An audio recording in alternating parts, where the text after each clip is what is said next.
Selamat datang channel trading for Meta Live. Hari ini ISG terkoreksi turun 0,65% ke angka 8.361. Dan di video ini saya coba analisa satu emiten yang dinaikkan peringkatnya oleh JP Morgan, tapi secara teknikal saat ini malah mulai melemah. Bagaimana potensi saham kedepannya? Apakah masih menarik untuk kita coba entry? Yuk kita coba pelajari analisanya di video ini. Semoga analisa diberikan ini bisa bermanfaat dan membantu teman-teman dalam mengambil keputusan. Untuk teman-teman belum subscribe channel ini, bisa tekan tombol subscribe biar tidak ketinggalan informasi dan analisa saham terbaru yang diupload setiap harinya. Sebelum saya mulai analisa, kita baca dulu artikel berita dengan judul kabar IPO Superbank dan video JP Morgan beri lampu hijau saham MTK. Jadi bisa kita baca sekilas artikel pemberitaan ini. Perbankan investasi asal Amerika Serikat atau JP Morgan memberikan lampu hijau untuk prospek MTK di tengah kabar IPO Superbank dan video. Dari riset terbarunya dipublikasikan November tahun 2025 ini, JP Morgan perusahaannya mengerek peringkat rekomendasi saham MTK menjadi overweight atau beli.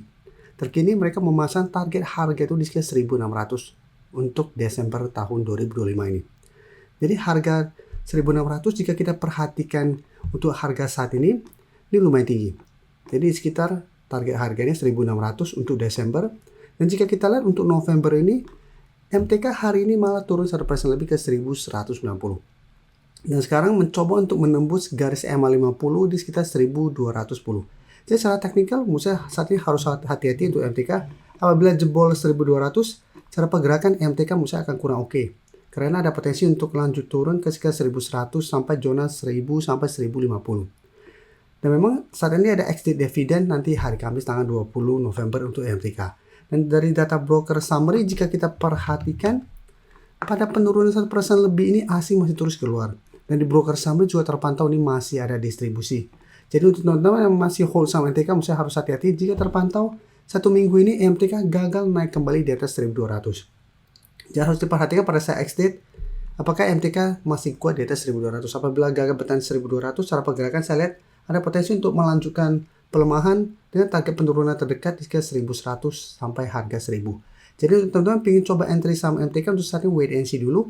Lebih oke untuk entry apabila memang bisa naik kembali di atas 1200 atau minimal bisa naik di atas garis EMA 50. Jika gagal naik dan lanjut turun, lebih oke coba tunggu di zona 1000 sampai 1050 untuk entry di sekitar daerah support ini.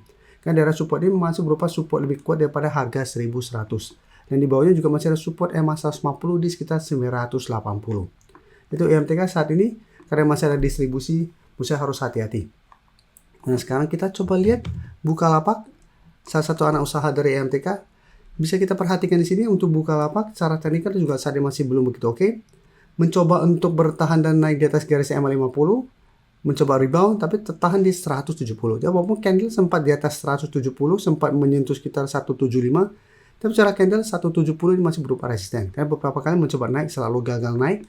Hari ini malah turun 1% lebih ke 166. Dan mencoba untuk menembus garis EMA 50 di harga 167. Dan juga sama harus hati-hati apabila jebol untuk support garis EMA 50 maka Bukalapak berpotensi lanjut turun ke support 160. Dan dari data broker summary untuk Bukalapak bisa kita lihat asing yang melakukan sedikit distribusi. Satu minggu terakhir asing masih keluar. Di broker summary juga kita lihat penurunan 1% lebih ini masih ada distribusi. Jadi untuk Bukalapak bisa harus hati-hati apabila gagal naik kembali atau minimal bertahan di 167.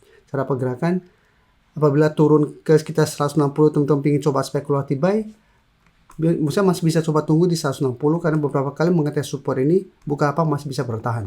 Tapi apabila kita dapat sekitar 160, jadikan garis EMA 50 sampai 170 untuk target swingnya. Dan secara teknikal karena saat ini masih sideways dan belum ada sentimen positif untuk Bukalapak, lebih baik wait and see dulu apabila mau entry saham Bukalapak. Lebih oke apabila memang Bukalapak berhasil naik di atas 170 baru ikutan entry. Kan cara pergerakan atau secara teknikal Bukalapak akan lebih oke karena ada potensi untuk mulai bergerak trend. Sekarang saya akan coba analisa saham Akra yang 2 hari terakhir ini mulai bergerak naik. Jadi menarik, kemarin menjelang penutupan memang Akra sempat naik tinggi, sempat berada di atas 1400, tapi penutupan kembali berada di bawah zona 1280 sampai 1300. Tapi secara teknikal Akra memang sudah mulai membaik setelah berhasil naik di atas garis EMA 50 150. Jadi pada akhir Oktober, Akra mulai bangkit, berhasil break garis EMA 50. Satu bisa kita lihat selalu kuat bertahan di garis EMA 150 yang saat ini di sekitar harga 1220. Dan di bawahnya untuk garis EMA 50 bisa kita lihat sekitar 1205. Jadi secara teknikal Akra Untuk tren saat ini masih uptrend, hari ini kembali naik dengan candle lebih oke daripada kemarin. Hari ini naik 5% lebih ke 1345. Jadi saat ini mencoba untuk menembus zona resistennya di sekitar 1280 sampai 1300. Dan candle hari ini candle lumayan solid, menurut saya menarik. Apalagi jika kita perhatikan di broker summary untuk AKRA, asing sebelumnya masuk, hari ini terpantau keluar. Kenaikan 5% lebih hari ini ada akumulasi. Sehingga saya lihat AKRA masih ada potensi untuk lanjut naik mengetes 1400. Tapi 1400 merupakan target take profit karena sebelumnya masih sempat menahan kenaikan dari saham AKRA. Dan jika besok masih lanjut naik, ini kenaikan sudah lumayan tinggi.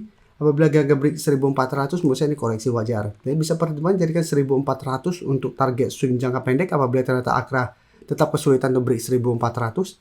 Atau jadikan zona 1280 sampai 1300 untuk trail stop. Jika AKRA gagal lanjut naik, tapi masih kuat di atas zona ini, tentu masih mau hold, menurut saya masih oke. Apalagi untuk teman-teman mungkin sudah dapat di harga bawah, bisa jadikan garisnya 50-150 itu trail stop saat ini. Sekarang saya akan coba update lagi saham Elsa. Elsa juga sama, bisa kita lihat cara pergerakan masih tertahan di resisten 550. Beberapa kali bisa kita perhatikan Elsa mencoba break 550 selalu gagal. Jadi pada tanggal 4 November sempat naik tinggi juga di atas 550, tapi cara candle juga tidak terkonfirmasi break. Kembali melemah menyentuh 500 yang memang masih berupa support psikologis. Elsa masih bisa bertahan dari rebound. Setelah berhasil rebound bisa kita lihat, tetap untuk minggu ini Elsa kesulitan untuk break 550. Jadi hari ini kembali melemah turun 4% lebih dan saat ini mencoba untuk bertahan di 530. Dan bisa kita perhatikan di broker summary untuk Elsa, asing sebelumnya terus masuk, hari ini juga tepat melakukan sedikit distribusi, tapi menariknya penurunan 4% lebih ini tidak ada distribusi. Jadi untuk Elsa, apabila teman-teman saat ini masih hold, masih bisa coba di hold. Yang ingin coba pantau di entry pun masih bisa coba dipantau. Kan cara pergerakan ini masih berupa support, apabila masih bisa bertahan juga masih bisa swing, dengan target terdekat untuk swing di 550 sampai 570. Jika terpantau terkoreksi pun, ini malah kesempatan untuk kita coba tunggu di garis EMA 50 di 510 sampai 500. Untuk target entry di bawah apabila Elsa terkoreksi tapi masih kuat di atas 500. Sedangkan untuk teman-teman yang belum take profit di harga atas saat ini masih hold juga masih bisa coba di hold selama tidak turun bawah harga 500 untuk tren jangka menengah. Tombol join ini bisa kita lihat di sini. Cukup dengan 29.900 atau 30.000 per bulan, teman-teman akan menjadi bagian atau member dari channel YouTube Trading for Better Life. Jadi teman-teman bantu mensupport channel ini. Dan dengan menjadi member, teman-teman akan mendapatkan live streaming setiap hari Minggu pada jam 9 malam. Untuk informasi lebih lanjut, teman-teman bisa pelajari di video ini. Terima kasih telah menonton video ini. Like dan share video ini bila bermanfaat bagi teman-teman. Dan support channel ini dengan cara tekan tombol subscribe agar channel ini bisa makin berkembang dan bisa membantu lebih banyak orang lagi. Terima kasih.